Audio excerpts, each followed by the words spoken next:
जय गुरुदेव। आज हनुमान चालीसा में हम कोशिश करके अगली 2 लाइन समझेंगे। लाए सजीवन लखन जी आए, श्री रघुवीर हरषि उर लाई। रघुपति किन्हीं बहुत बड़ाई, तुम मम प्रिय भरत सम भाई।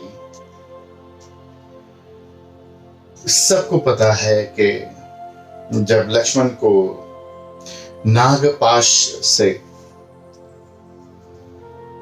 बांध दिया गया था, इंद्रजीत ने जब बांध लिया था,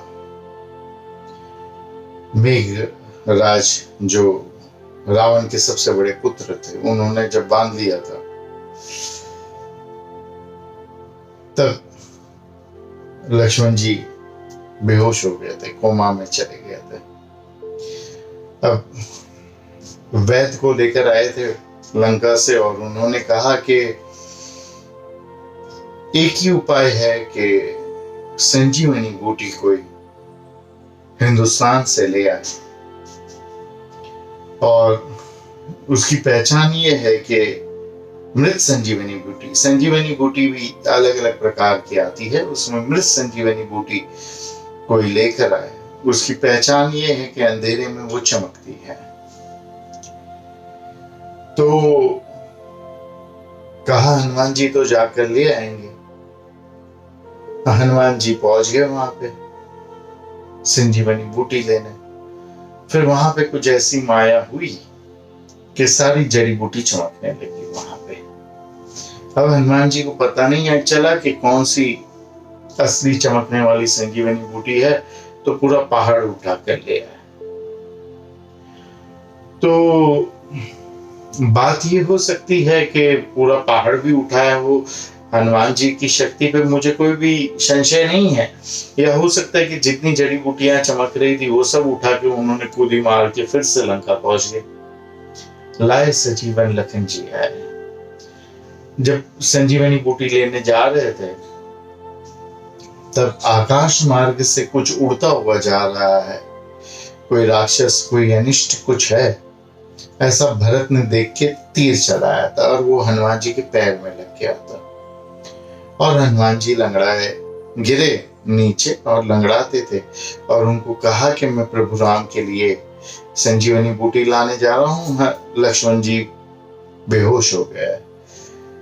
तो फिर भरत जी ने उनको भेजा और अयोध्या को और अपनी सेना को सजग किया था कि ऐसा हो रहा है भगवान राम के साथ। उस समय तो न्यूज चैनल वगैरह थे नहीं, इसके लिए युद्ध की खबर ऐसे आग की तरह फैलती नहीं थी। तो इस प्रकार से हनुमान जी ने संजीवनी बूटी लाकर दी और लक्ष्मण जी को जीवित किया। फिर से लाए सजीवन लखन जी आए। लखन जी, लक्ष्मण जी जी गए फिर से। श्री रघुवीर हरषि उर लाई। उस पे भगवान राम बहुत प्रसन्न हुए। क्यों प्रसन्न हुए पहले ये समझते हैं, और फिर प्रसन्न होने के बाद क्या किया वो समझते हैं। भगवान राम और लक्ष्मण एक साथ में हमेशा चले हैं। उनकी लीला साथ में शुरू हुई और साथ में समाप्त होगी। अगर लक्ष्मण को विदा लेनी पड़ी पृथ्वी से, तो राम को भी विदा लेनी ही पड़ेगी। वो शेषनाग के बगैर, अपने शेषनाग की रक्षा के बगैर भगवान राम पृथ्वी पर कोई कार्य नहीं कर सकते। लाए सजीवन लखन जी आए। लखन अगर जीते नहीं तो राम को भी पृथ्वी से विदा लेनी पड़ती। इसलिए राम बहुत ज्यादा प्रसन्न हुए और गले लगाकर भरत के जैसे तुम मेरे भाई हो, ऐसे हनुमान जी से कहा कि आज के बाद तुम मेरे लिए मेरे भरत की तरह प्रिय हो, मेरे भाई हो तुम आज के बाद। ऐसे कहते हुए गले लगा लिया हनुमान जी को। अब राम की डिक्शनरी में जो प्रेम है, जो प्रिय है, जो अति दिल के करीब है, वो ना उनकी माता कौशल्या, वो ना उनकी पत्नी सीता, ना उनके परछाई बन के चलने वाले उन शेषनाग के अवतार, उनके प्रिय भाई लक्ष्मण।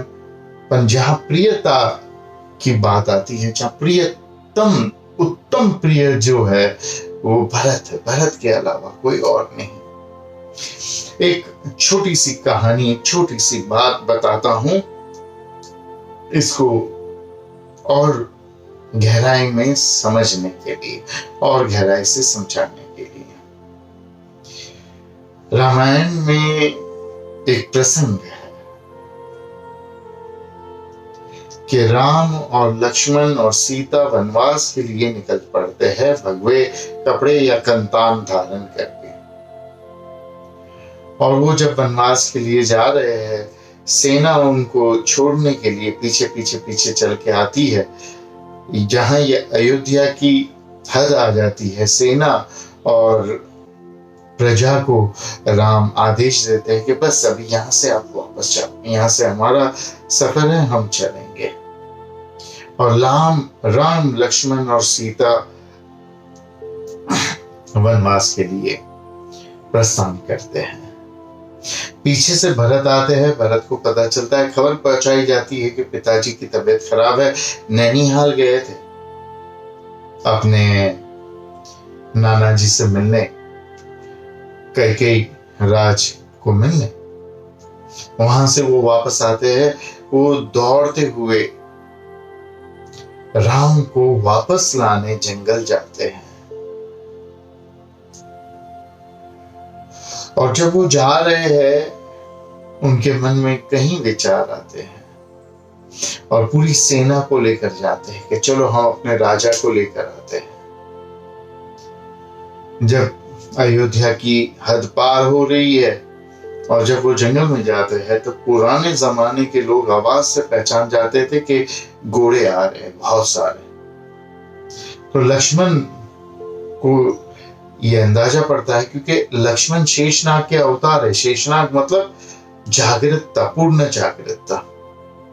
वो कहता है कि भ्राताराम, मुझे कुछ आवाजें आ रही है। जमीन में कान लगाता है, पता चलता है घोड़ों की आवाज है। वो पेड़ पे चढ़ जाते हैं लंबे वाले और देखते हैं। देखकर पता चलता है कि भरत आ गए हैं सेना को लेकर। लक्ष्मण कहते हैं, भ्राता, ये भरत हमको छोड़ेगा नहीं। उनकी माता ने हमको वनवास दिया, अब ये सेना लेकर हमारे प्राण लेने आ रहा है। आप आदेश दो, मैं पेड़ के ऊपर से तीरों की वर्षा करके पूरी सेना अयोध्या की समाप्त कर देता हूं और भरत को भी यहीं से समाप्त कर देता हूं।